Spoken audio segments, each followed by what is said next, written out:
the new Doctor Strange takes place within the context of all of the other Marvel movies and the Avengers and whatnot. And we have these statements at the beginning that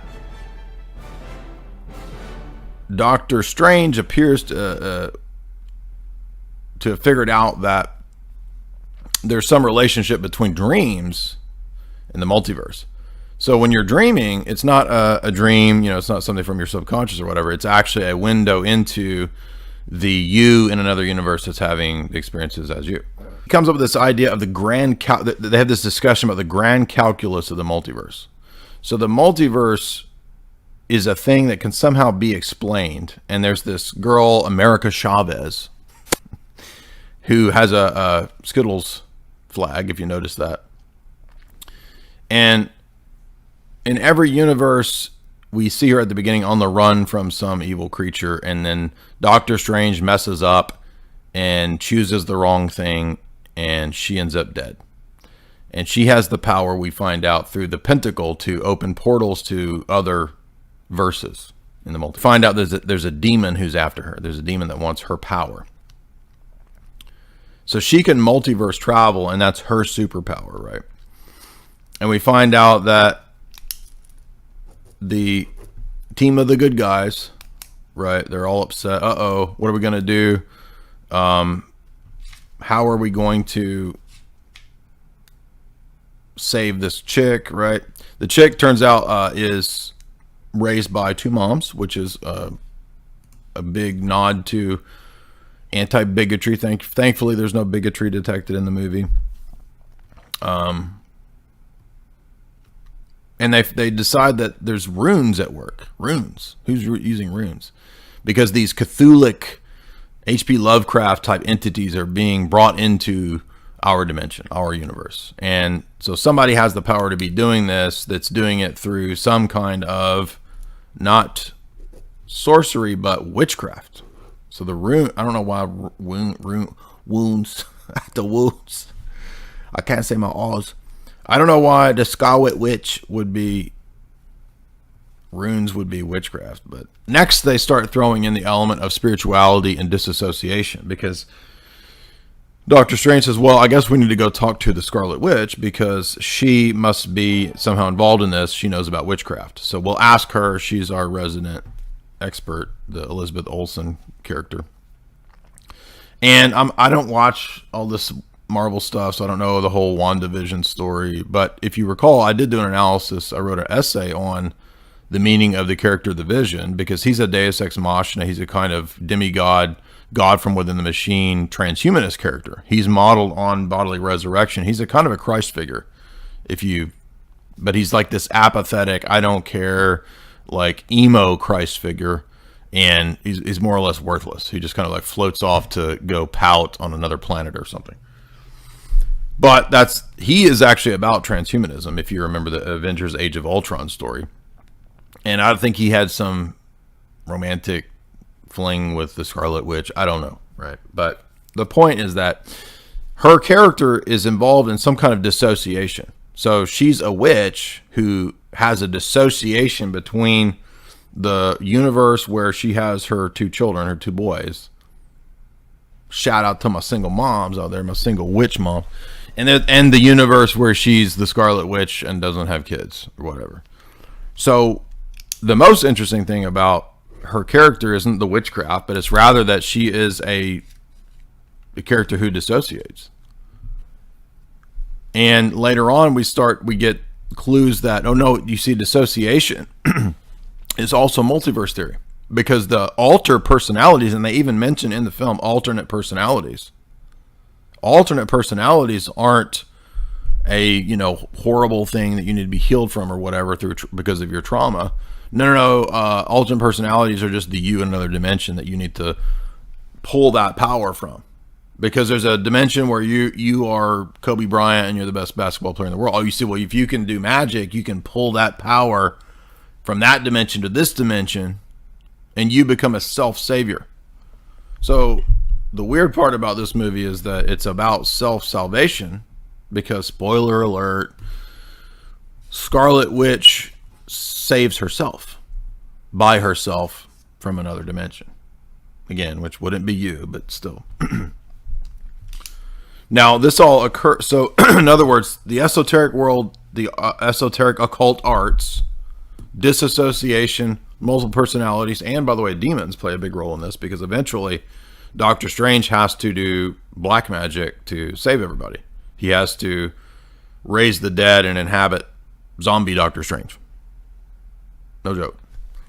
And this requires association with the Book of the Damned. But you notice that this reminds me too of Marvel continues to do this throughout a lot of their stories with, if you remember, Venom is the demonic alter of Tom Hardy or whatever, right? But in the story, even though he's identified as like this demonic alter, he actually is the source from which Tom Hardy draws power, because Tom Hardy integrates the demon into his psyche and they become one. Likewise, in this story, altars and demons are not things that you need to have healed or be freed from. They're things that empower you if you can figure out the right technology and trickery and magic words to control them. So do you see that this is all based on delusion, and ultimately all magic is based on delusion? The idea that the universe is just a universe of infinite egalitarian potentia, and the wizard, the magus, is the one who exerts his will to power to conform the universe to his desire. That's what all of this is, all of it. So all ritual magic, all that stupid stuff, it's all that. It's you exerting your will, conforming the external world to your intentionality. That's the whole thing. That's all of it. And so it's an attempt to achieve apotheosis. And if you remember, when I analyzed Doctor Strange, part 1, the whole thesis, the whole view, that whole movie was about him being a normal doctor who undergoes trauma and then ends up being initiated into this rite in the Far East, and I think he goes to India, and then he becomes this basically an ascended master. And so he becomes, I think at one time, he's the sorcerer supreme. He's like the high magus, right? In the alternate universe, it's the Chinese dude or whatever. But the point is just that the reason that's relevant in this story is that when he's the Doctor Strange is elevated to being the supreme magus, the sorcerer supreme.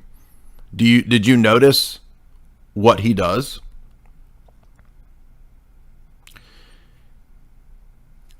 He becomes a founder of a society that you've probably heard of. What society did Doctor Strange found to make hard decisions, protect the universe, and study the multiverse, which is chaos magic? Did you notice this? The Illuminati. This is kind of dumb. I recognize that, because the Illuminati was a rationalist, scientism-based cult in the Enlightenment. It wasn't primarily concerned with ritual magic and woo-woo. Woo-woo! The ritual magic go woo-woo! So the Illuminati is created by Doctor Strange. Now remember, Doctor Strange is the sort of mystic, secret advisor to the Avengers. So he's kind of like the head of the Avengers, which is connected to S.H.I.E.L.D. And S.H.I.E.L.D., if we recall, the Avengers is basically the Americanist New World Order that caves to United Nations globalism. If you remember in the story, the Avengers story, Avengers have to basically get on board with internationalism, and they do. That's part of the messaging of the Avengers storyline in the movies. And then Doctor Strange, his whole ethos is the esoteric mystic arts, right? But he's the one that is the founder and the head of the Illuminati, and they call it the Illuminati, and then he gives way to putting Professor X in charge of the Illuminati. That means the X-Men are also under the tutelage of the Illuminati, right? Now, I know that's an alternate dimension, but they brought that in on purpose, because haven't we been here saying this whole time that this storyline, the Marvel movies, are about the Illuminati confirmed, that the movies are putting this theme in there? And lo and behold, after being mocked for many, many years, even though I wrote 2 books proving that this is what the movies are talking about. Now that they actually put it in the movies, do I get any, oh, you were right? No, it's, oh, you're, yeah, but it's there because there's nothing wrong with that. It's not bad. It's just jokes. It's just, right. So I'm right all this time when it doesn't exist. And now, oh, it exists, but it's a good thing.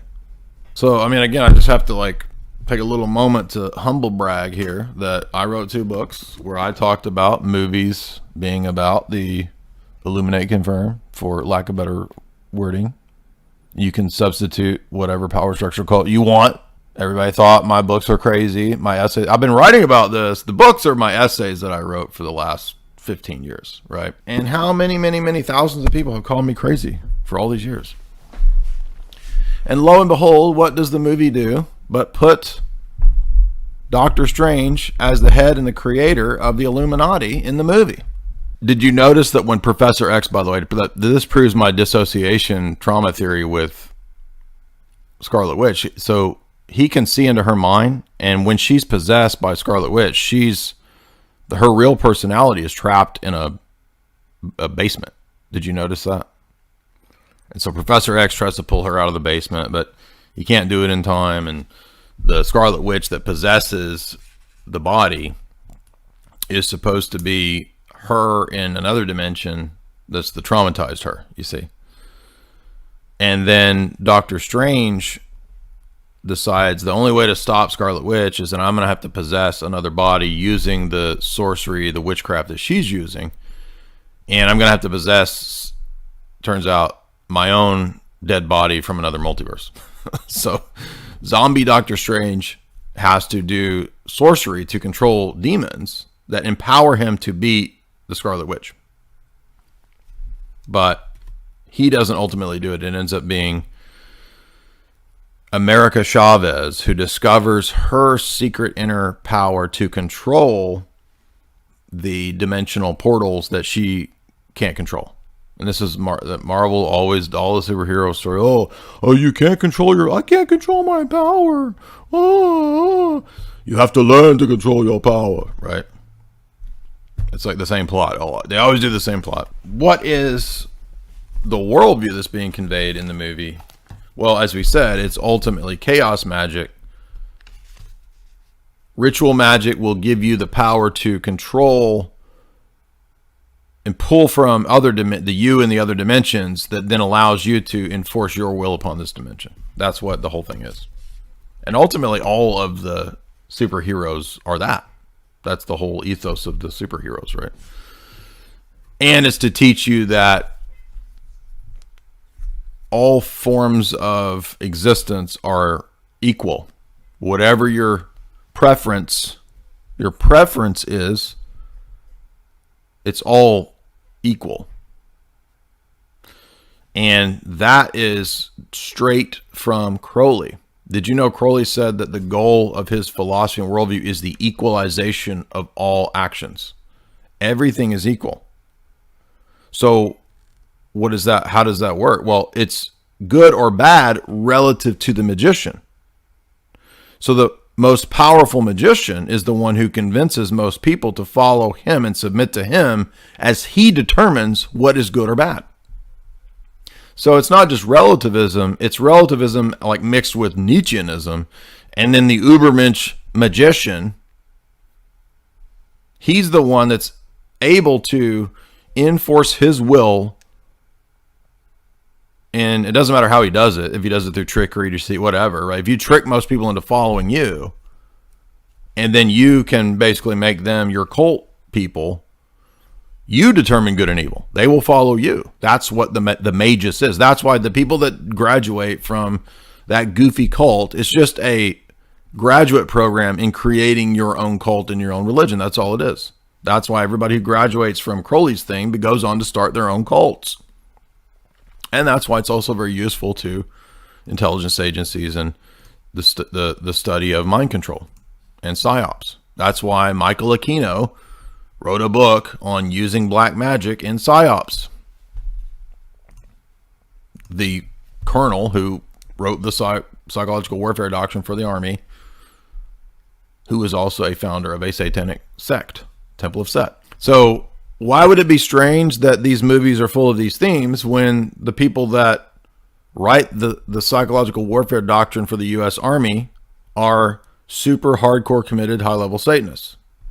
Why does any of this seem strange to you? When the most famous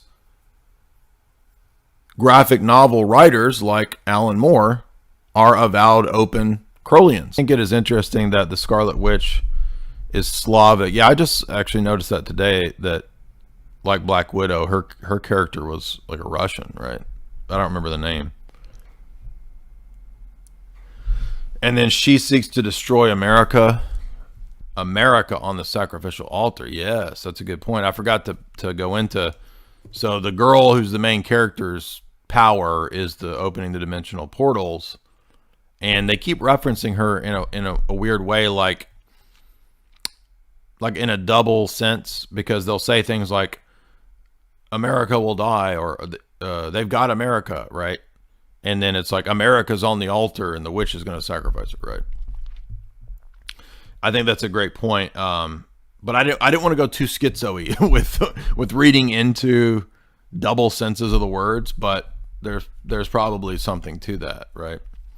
I mean, I definitely think there's something to her being who she is and having the name. Satanic imagery and symbolism was off the charts in the new Doctor Strange movie, especially when gathered the candles together. Yeah, that's when he does the sorcery. He does the banishing circle, magic circle, lesser banishing ritual, or whatever, to possess. He sends his body. It has astral projection, of course, in the first one, which I covered that in a different stream. But yeah, that was all 100% like Crowley sorcery type stuff. Then he did spirit walking, astral projection. Yeah, that was a big part of the first one. He almost becomes demonically possessed. Exactly. That's when he falls into the black goo. A little too on the nose. Great analysis. Yeah, again, but I mean, the comic book world, as I was illustrating earlier, has always been wrapped up and obsessed with this ritual magic stuff. Hurting Wish, $10. Why are Christian stories and movies so boring, but secular movies entertaining? Well, modern Christian stories are done by goofer evangelicals. I like that. Goofer evangelicals. And so it's all cheeseball. But if you were to go back to Dostoevsky, if you were to go back to C.S. Lewis, those are not boring, cheesy stories. But Christian stories and movies are not even allowed. I mean, you can't promote virtue and those kinds of positive messages in film. That's why. I mean, it's like we were saying about C.S. Lewis Space Trilogy. This should be an awesome series. This would be like Lord of the Rings. This would be like an amazing sci-fi epic, right? But why can't you have that? Well, because it's a Christian anti-demonic dystopia movie. And you think they ain't gonna make that? That's against the ethos of Hollywood. They're not gonna make that. And I wrote about the symbolism in films that I was noticing after I read a bunch of books on symbolism at the time and some books on Freemasonry. I was starting to realize, hey, it looks like movies are actually putting a lot of Freemasonic symbolism in the movies. I wrote an essay about Back to the Future, and then I thought, hey, you could actually start writing analyses of movies, pointing out all kinds of themes like this, right? And at the time, I was like a sophomore in college, so that was my idea at that time. And I was taking film classes where we were talking about Hollywood history, like comparing the history of supposedly what we know about real events versus the Hollywood versions of them. And I started realizing, actually, a lot of these stories are written by people in intelligence agencies. A lot of these stories are stories about real world events, spy events, that they tweak a little bit. And I can't convey to you guys to a lot of, especially the younger people, like it's like obvious to a lot of people now. But you imagine saying this stuff in 2005, like how crazy people thought I was. Like it was actually alienating. Like I remember you would talk about this stuff in class, and like people would laugh. They think you're crazy. Professors would say you're crazy. Even as the very professors saying you're crazy are teaching classes about intelligence agencies being involved in movies and crafting narratives. And I'm like, well, then why would what I'm saying be crazy? Like, doesn't it stand to reason that there's something to this? I mean,